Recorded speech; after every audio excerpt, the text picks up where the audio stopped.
and on we'll go through the wastelands. Hey guys, Alex here, AG Automotive, and welcome back to another one. And behind me today we have the 2021 Kia Cerato, and this is the S model, so the base model. So what do you guys reckon?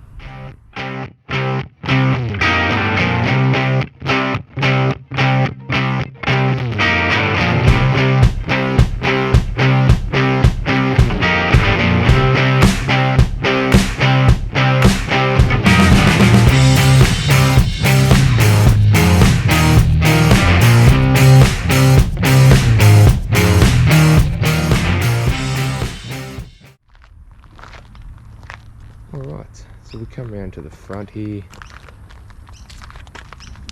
There's a nice look to the front of these Ceratos. They've got the nice piano black grille there with some chrome trim around it. You've got your Kia badge above there, and you've got your Parker lights down on the bottom of the bumper there, and then you come around, you've got nice wraparound headlights and indicators built into the bumper, so it's all quite nice and nicely designed from Kia. So what do you guys reckon?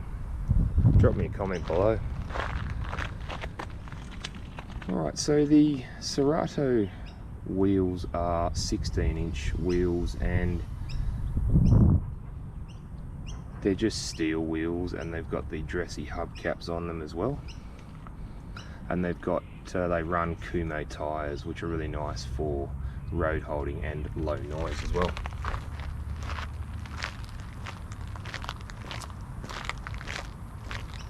Well, if we come down to the back, alright, so you got your Kia badge, your Cerato badge. You do have a camera underneath there, if you can see. You do have your sensors. You've got a rear diffuser underneath there as well. It's quite a nice black finish there, and the black and white there as well.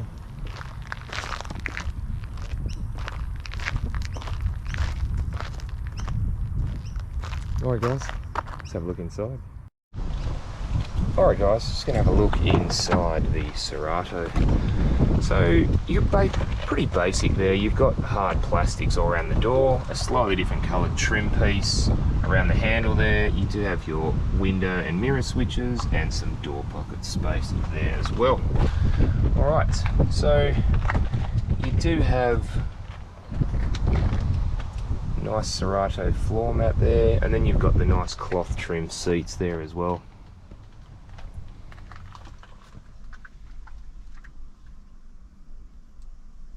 Alright, let's jump in and have a look.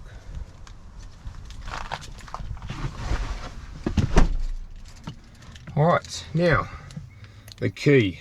You've got the lock, unlock and boot there, and it is a proper key. Alright. Okay, so down here you have turn the traction control on or off. You can set the tyre pressures, the lane departure warning on or off, and your illumination. And as you can see, that's where the key goes in, the proper barrel. Old school, this one.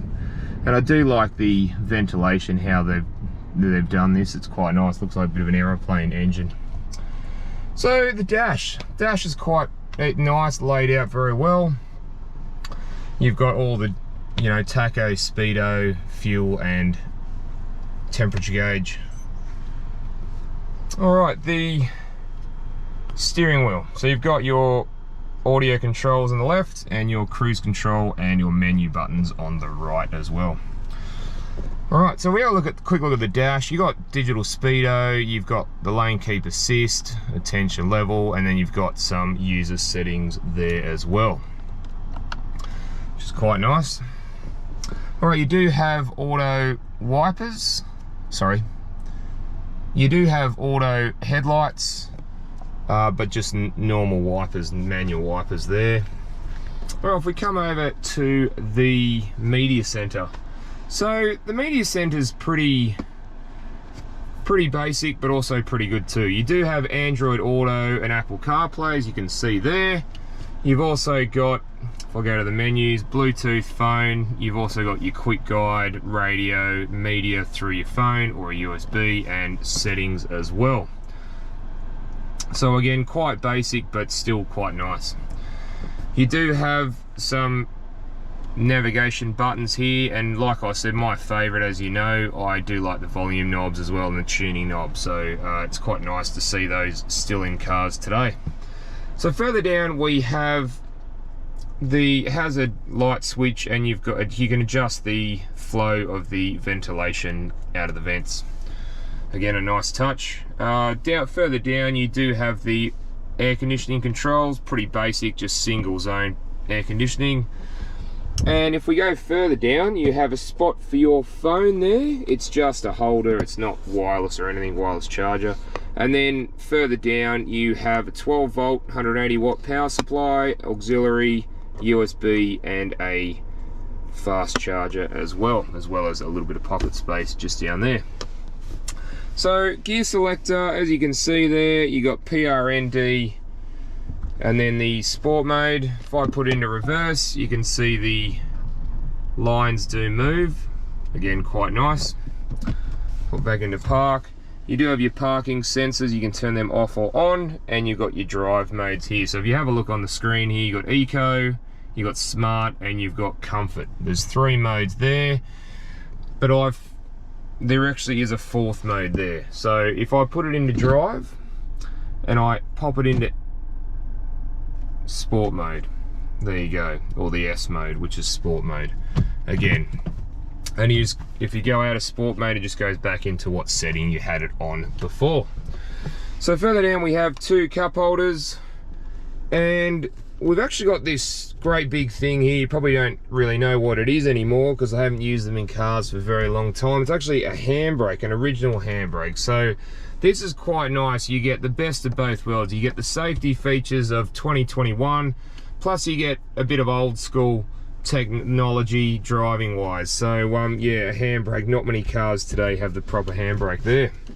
So we have a fast charging USB and a little bit of pocket space there as well. You do have a nice big glove box. As you can see, it's a chunky manual for the car. You could fit a couple of them in there, or a laptop or something like that. So, and you do have glasses holder up there as well, and your lights there as well. So yeah, all right, let's jump in the back and have a look how the back is. All right, let's have a look inside the back. So it's pretty basic, guys. You get hard plastics there. There's this slightly different coloured trim piece there. You do have a bottle storage pocket down there as well, and there's your speaker. So cloth trim in the back. All right, let's jump in and have a look. All right, so first of all, we're in the back. It's reasonably spacious. Now, I'm 6'1" or about 185 centimeters, and I'll put the camera up to the roof, and you can see that I do have a little bit of headroom there, so that's nice. Legroom, you've got these cutouts, as you can see. Legroom, and this is set up for me, remember? So legroom is quite okay, and footroom is pretty good too. So you do have your ISO fixed points there, and there's 2 behind me. All right, you do have 2 cup holders and a really nice soft armrest there as well. Unfortunately, you miss out on things like ventilation or USB spots, even though you've got a USB charger inside there as well, which you could probably use for the rear passengers. All right, guys, let's go and have a look what's in the boot. All right, let's have a look in the boot. Cerato. All right, so the boot space, guys. If you have a look, it's actually pretty decent sized boot here. You've got your tether points, 3 of them there, and there. As you can see, there is a 60/40 split fold rear seat there as well. You do have tie downs on each corner. A little bit of pocket space down there, and a little bit of pocket space down there as well. You can also hang something off the top there. So what's under here? So we've got more space under here, guys, which is really good. So it's quite spacious. And if I take that out, you can see you have the space saver spare and your toolkit there as well. So all in all, guys, it's actually got quite a bit of room in the boot here. All right, let's go and have a look what's under the bonnet. All right, guys, just having a look under the bonnet of the Cerato. So the Cerato runs a 2 litre 4-cylinder naturally aspirated petrol engine, and it produces 112 kilowatts of power and 192 newton meters of torque, and that's mated to a 6-speed automatic transmission. All right, guys, let's go for a drive. All right, guys, just going to go for a little drive in the Cerato to see what I think. So first impressions I get in, it's quite nice. Everything's laid out nicely. So yeah, it looks quite nice. All right, so the seats are only cloth trim seats, but they're very, very comfortable, and the driving position's very nice. You can go forward, back, up and down with them. And yeah, very comfortable, especially in conditions like here in Australia in the summertime, where if you had leather seats, you'd most probably have a warm bum by now. But yeah, so vision out the front is really good, except when I look towards the passenger, I look straight out the rear vision mirror. Speaking of the rear vision mirror, it's actually really good. It's really wide. There's a lot of vision out the back there, which is great. Vision out the sides. Vision out the sides is pretty good. The pillars are a little chunkier, not too bad though. And you're able to see all the way back to the back corner there. And the mirrors do a great job, very wide angled view there too, which is really nice. So how does it drive, guys? Well, let's pop it into sport mode and see how we go.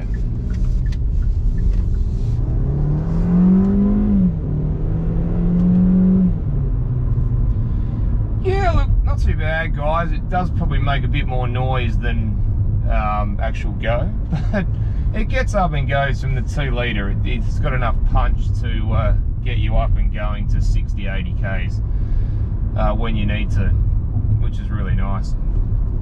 And as if you can have a listen to the road noise, we're doing about 65 Ks. So have a listen to the road noise.